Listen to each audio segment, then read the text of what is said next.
Welcome to the first episode of Shrinking Burnout. My name is Andy, and I'm joined here today with my co-host Farsha. Hey everyone, happy to have you here. So this is our first episode, so bear with us here. We're still getting used to things. For the first episode, we have John. Thank you for having me.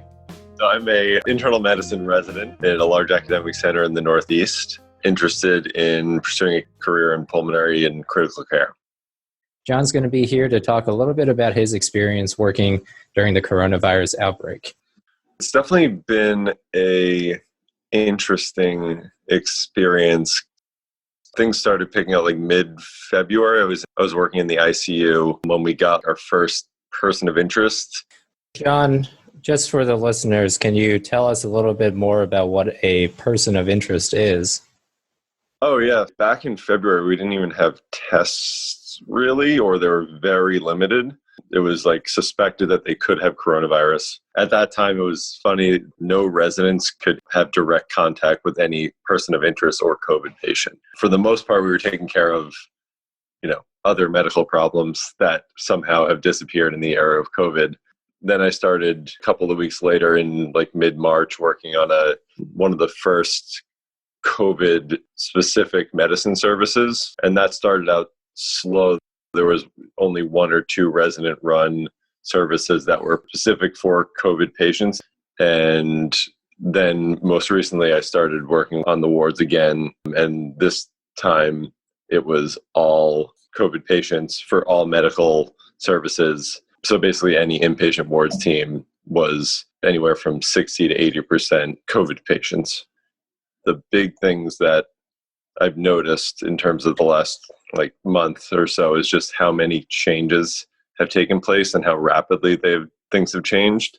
Going from that first person of interest that I saw in the ICU where only attendings could see the patient, everyone was gowned up in full gear, to basically every resident in the hospital, not just internal medicine, but other residents and fellows now running ICUs, and basically the hospital turning into mostly COVID patients. It's been an interesting experience. A lot of changes, a lot of policy changes, a lot of different roles for residents across the country. We've, especially at places hit harder, there's essentially no elective time. They're starting to phase back in outpatient medicine, but really if you're either on the wards or you are home waiting to be called in if someone got sick or they needed to start a new ICU service or medicine service. Any changes to how your work has changed on the medical floors? So the structure of our inpatient services has not really changed much. I think the biggest change is just just how we're seeing patients. Essentially, all patients now we're seeing fully gowned, we're fully masked, visor, gown for every patient. It has changed the structure of how we round. Classically, interns would pre-round on the patient, see them, examine them, come back, kind of talk to the resident about the patients. Then you'd round with the attending, go around seeing the patients. Whereas now we're essentially limiting exposure. So at least for my teams, we've been going to see the patients as one unit only once. You can pre-round by calling the patient in their room with variable success because patients don't always pick up the phone and many patients are not capable of picking up or answering the phone. So it has changed the structure of rounds in a way and to kind of be more efficient in the room. How do you feel about these changes? It is difficult. As medicine doctors, we kind of pride ourselves on spending time with patients, and bedside assessment is important in building that relationship. But when you're all in masks and gowns, every patient's room, it is hard to build those relationships. But it's just the nature of it. And obviously, we're trying to not only protect ourselves from getting COVID, but preventing it from spreading to other people. So it definitely has changed that. And how do you feel right now about the level of support being provided by your particular program and by the hospital administration? I think I'm lucky in my hospital and with my program. I think that this situation is so, just thinking about it, it's just so insane. It's a crazy situation that there's obviously never going to be a perfect answer for anything. But I do feel like the program and the hospital has prepared as best it could for how quickly things unwrap, to make sure there are enough beds for patients, that no one service is getting completely overburdened. They had to pull residents that are supposed to be on elective to do inpatient, pulling fellows to help with some of the wards and ICUs. But I don't think any resident has felt that they've been completely overburdened by needing to take care of too many patients because there's not enough residents. They've essentially utilized the resources we have, and I'll say they did a very good job of preparing and having contingency plans for when there are too many patients to be taken care of by the usual structure of the wards or the ICU, which has been nice. Can you tell us a little bit about how the pandemic has impacted your personal life?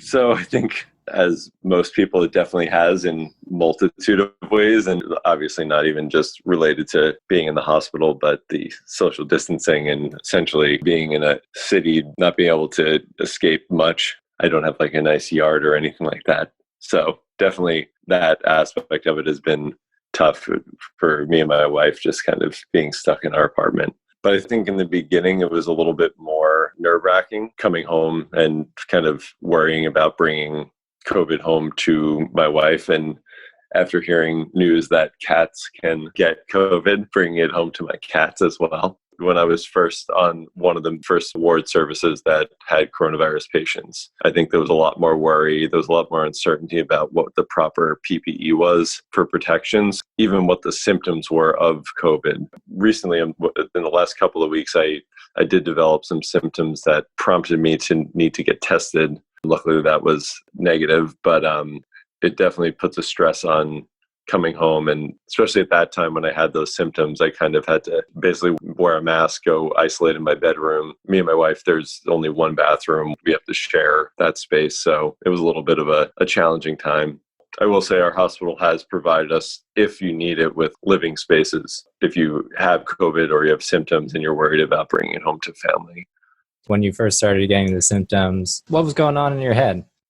My first thought was, this feels like I'm just really tired, and I also didn't sleep really the last 2 nights, and maybe I'm just tired. But I've not slept before and not felt that way, so I thought about it, and I knew I was seeing 14 to 16 patients a day that had coronavirus, doing my best with my PPE and my donning and doffing and hand washing, but who knows? Seemingly there's COVID everywhere in the hospital. Not a good feeling to have. No, I kind of knew I probably should alert someone and leave the hospital so I don't expose anyone in case I do have it. I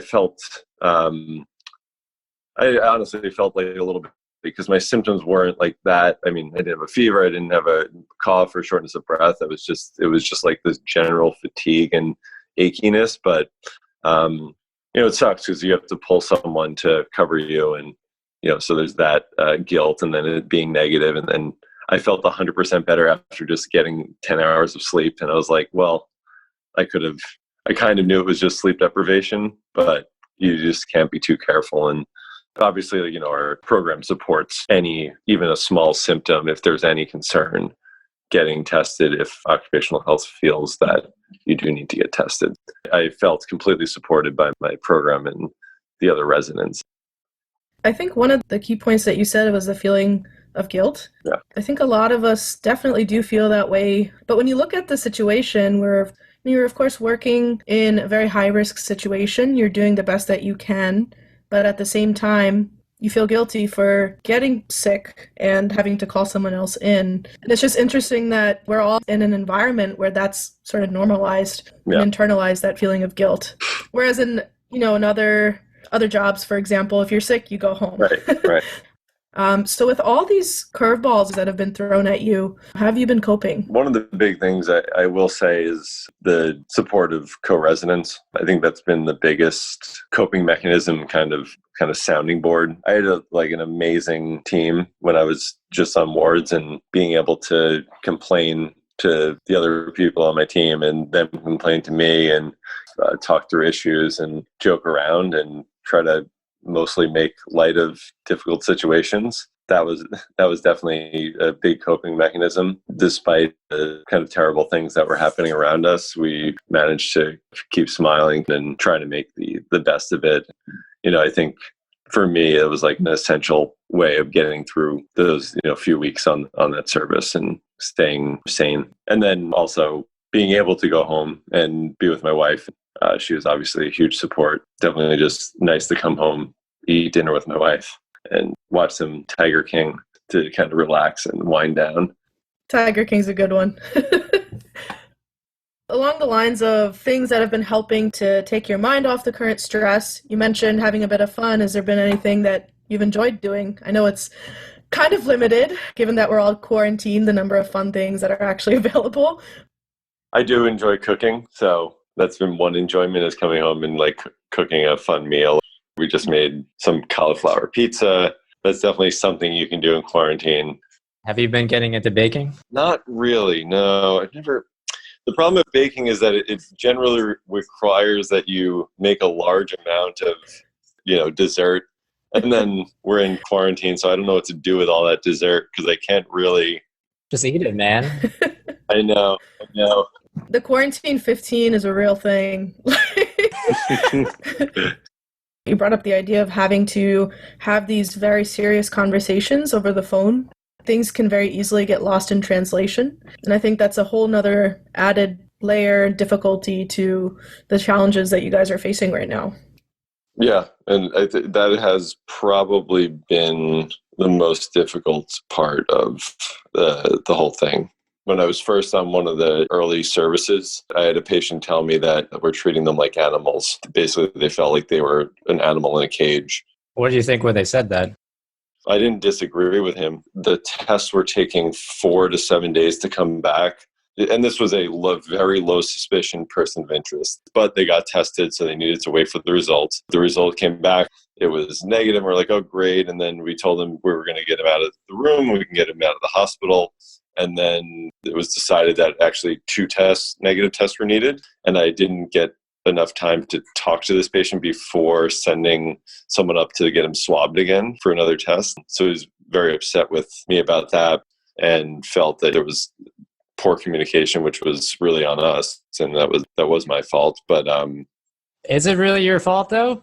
I feel terrible that I couldn't even imagine being in that position and just being told that you're going to get released soon and then having someone come in and swab you and not know why. With how hospital policies have changed around COVID, it sounds like your burden or your work had sort of increased so that it was a little harder to be able to manage a lot of those things that you would normally do, like talk to a patient before they get a swab. Right. And in the situation where I think we actually had tried to call his room and he didn't pick up the phone. And we have been told, unless like absolutely necessary, don't go into patients' rooms. Obviously, if someone's sick and you need to see them, you need to see them, But it sounds like a lot of what you have been dealing with and seeing has been quite difficult, and it's been difficult for the people that you're working with as well. But it sounds like there's a lot of comfort, in having each other and being able to rely on each other, having a good support system. Definitely. And is there anything else that you want to say to our viewers before we start wrapping up? Not sure. If you're working in the medical field and you're in the hospital and working with COVID patients or any patients, just try to stay positive. Try to do your best to have some relaxation outside of work and try to get through it. Thanks, John, for being on the first episode of Shrinking Burnout. Stay tuned for our next episode where we interview Sarah, a medicine resident working in the Midwest. Shrinking Burnout is a podcast about furthering the discussion of clinician burnout and recognizing the resilience and hard work that many clinicians regularly demonstrate. Nothing we say on this show should be taken as medical or psychiatric advice. All of the opinions expressed on this podcast are solely our own and do not reflect those of our employer.